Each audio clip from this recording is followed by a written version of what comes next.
atención, porque los impuestos digitales serán parte del proyecto de modernización tributaria que el gobierno va a enviar al Congreso. Todo indica que la fórmula escogida será que las plataformas como Netflix, Spotify y otras, ¿no?, paguen como si se tratara, ¿no?, de servicios convencionales. Claro, estamos hablando de un 19% del IVA. ¿Cuánto puede representar esto para la economía? ¿Cómo se ha resuelto además en otras partes del mundo? Es lo que queremos conversar con Javier Cortés, Senior Manager de Tax and Legal de Deloitte. Muchísimas gracias por acompañarnos. Hola, aquí en Mundo Plus Vanguardia. Y quiero partir con lo último que mencionábamos en relación a la discusión a nivel internacional. ¿Esto se ha zanjado ya en otras partes del mundo? ¿De qué manera se ha hecho? Y si nosotros estamos cerca o lejos de aquello. Hola Andrea, hola José Antonio, gracias por la invitación. Mira, a nivel internacional la verdad es que aún no hay un consenso sobre cómo se deberían gravar a las empresas que prestan servicios digitales. Ya, o sea, cada país está resolviéndolo más o menos como va intuyendo que es la mejor opción. Hay ciertas directrices, por ejemplo, que ha impartido la OCDE, pero te pongo el ejemplo de la Unión Europea. A nivel comunitario, la Unión Europea no hay consenso sobre cómo regularlo. Y es por eso que ciertos países europeos han tenido que regularlo a nivel local. ¿Ya? Por ejemplo, Francia, Italia, España han adoptado un impuesto específico e indirecto, pero con tasas más bien bajas que graban los servicios digitales. ¿Bajas de cuánto más? Estamos hablando de un 2 o 4% aproximadamente. Mientras que en el caso, por ejemplo, de Sudamérica, esto se ha regulado a través de la ley de IVA. O sea, se han incluido expresamente los servicios digitales como servicios grabados con IVA. Y por ejemplo, en el caso de Colombia, el IVA es del 19%, en Argentina es del 21%. Y ahí se ha grabado con ese mismo impuesto. Efectivamente, se ha incluido dentro de la ley de IVA como un hecho grabado especial, por lo tanto se les aplica IVA en Colombia y en Argentina.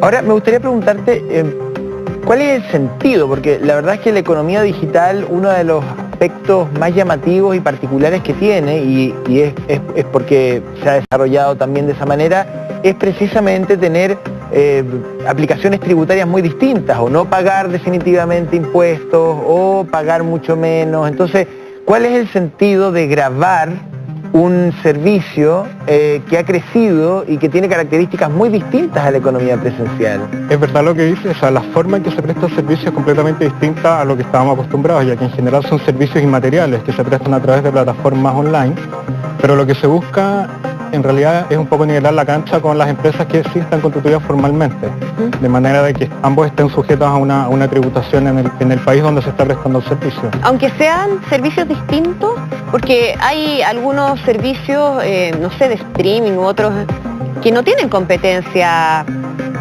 en las mismas condiciones. Pero te pongo un ejemplo, por ejemplo en el caso de comprar un libro, o sea, si un usuario descarga un libro desde una aplicación, por un lado la empresa que está vendiendo el libro digital no está pagando impuesto a la renta en ese país, porque lo más probable es que no esté constituida formalmente, y por otro lado el usuario tampoco está pagando IVA, mientras que si fuera a comprarle una librería, el libro le aplicarías el IVA, y la librería a su vez, por el ingreso, estaría pagando impuesto a la renta, que es el que pagan las empresas que se constituyen formalmente. ¿Y qué pasa, por ejemplo, en el caso de Netflix?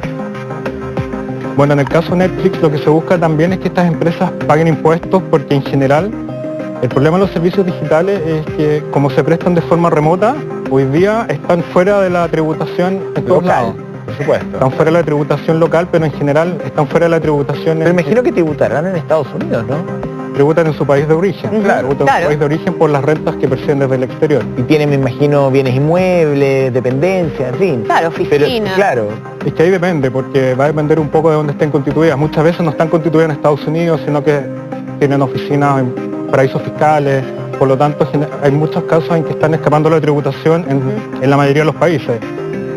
Ahora, ahí, si uno revisa las aplicaciones, uno podría dividirla en dos grupos, las que sirven como una especie de intermediario, como lo que pasa con Uber o Cabify, ¿no?, que conecta, que presta el servicio con el cliente, y las otras ya que definitivamente prestan un servicio. ¿Tienen que tributar de la misma manera, aunque sean distintas desde el punto de vista Mira, de en el caso de Uber y Cabify hay un proyecto de ley distinto al impuesto digital, que se está tramitando ya en el Congreso, que ingresó en julio del año pasado, y lo que se busca en este caso, que son plataformas digitales pero que prestan un servicio de transporte, es que se las obliga a constituirse formalmente, porque todo el tema del transporte pasajero está muy regulado, no solo en Chile, sino que a nivel internacional. Por lo tanto, en ese caso específico la idea es que se constituyan formalmente. Por lo tanto, ya como empresas chilenas van a estar afectadas a las reglas generales de tributación. Perfecto, y porque se entiende además que son en sí mismas un servicio de transporte, no solamente intermediarios, porque esa ha sido también una discusión que ha habido con el tema de estas como operan, aplicaciones. efectivamente, ahí hay un servicio de intermediación en donde la plataforma lo que hace es conectar por un lado al usuario o a la persona con el conductor o el propietario del vehículo. En el fondo te cobra una comisión por el servicio que te está prestando. Claro. Y esa comisión, obviamente, como se presta a través de una plataforma digital, por lo menos como está hoy día el proyecto de ley, va a estar grabado con este impuesto digital que se propone en la reforma tributaria. Ahora, la reforma tributaria tiene un fin que es reintegrar el sistema y hacerlo más simple, y con eso hay una pérdida directa para el fisco, tiene un impacto fiscal. Y muchos creen y muchos piden además que la propia reforma tenga algunos mecanismos para que el fisco recupere ese dinero que no se va a percibir producto de la reintegración del sistema. ¿Es suficiente, es significativo gravar los servicios digitales como para que el fisco recupere lo que va a perder por la reintegración del sistema? Bueno, a ver, hoy día en general las empresas digitales no están pagando impuestos en Chile, por lo tanto el impuesto digital necesariamente va a implicar una mayor recaudación.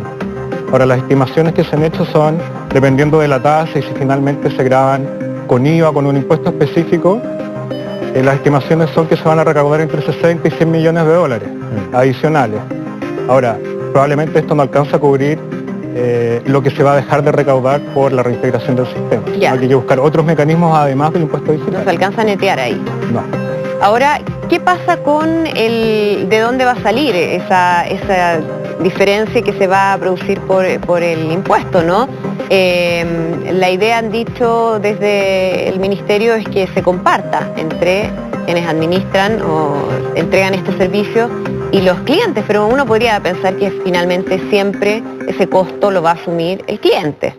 Mira, eso hay que verlo caso a caso y va a depender de la empresa, del tipo de servicio, pero lo más probable, y como se ha visto en otros países, como es el caso de Argentina, en el caso de Colombia, hay empresas que sí han traspasado el costo al cliente, o sea, el usuario final es el que termina pagando ese mayor costo. Claro, porque además no se puede regular, o sea, yo no puedo obligar a la empresa a asumir, ya, usted asuma el 50% de lo que esto va a significar, se apela más bien ahí como a la buena voluntad de la empresa. Exactamente, o sea, tú no puedes obligar a la empresa a internalizar ese costo, pero como te decía, va a depender caso a caso, si es que la empresa está dispuesta a asumir ese mayor costo como propio o si se lo va a traspasar al usuario finalmente.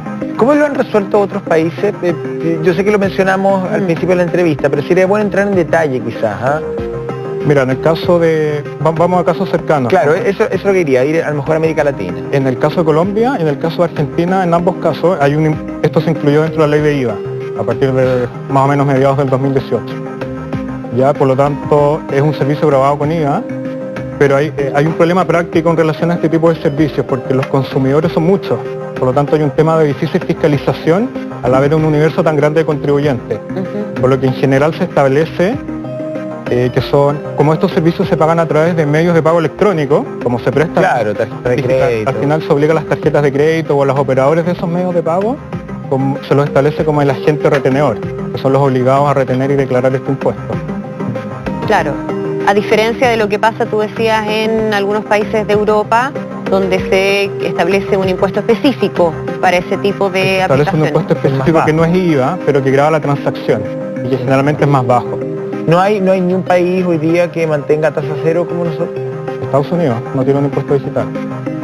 Claro. Y de hecho se opone a la creación de un impuesto digital porque precisamente las mayores empresas tecnológicas son empresas norteamericanas. ¿No es contraproducente precisamente para el desarrollo tecnológico poner barreras tributarias? Porque la verdad que uno entendería que la economía digital se basa en la innovación, y para innovar se necesita mucha plata, y para que haya plata hay que pagar menos impuestos. Entonces, ¿no parece ser una contradicción poner barreras tributarias a una economía que es la que tira el carro y la que lleva la innovación hoy día? Efectivamente ese es el argumento que esgrime el presidente de Estados Unidos actualmente para no establecer un impuesto digital, ya que lo que argumenta es que precisamente estas empresas donde se establecen crean empleo, generan ingresos, que hay innovación al final. Y que por lo tanto, como dices tú, un impuesto digital podría desincentivar el desarrollo o la continua innovación de este tipo de... Y en el caso de Chile uno podría esperar una contracción en términos de gente que vaya a salir del uso de estas aplicaciones a raíz de esta alza o no es significativo? Yo creo que no es significativo, o sea, yo creo que sería poco probable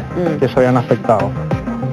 Bien, pues muchísimas gracias por acompañarnos. No, muchas gracias a ustedes por la invitación. Súper Muy bien. interesante.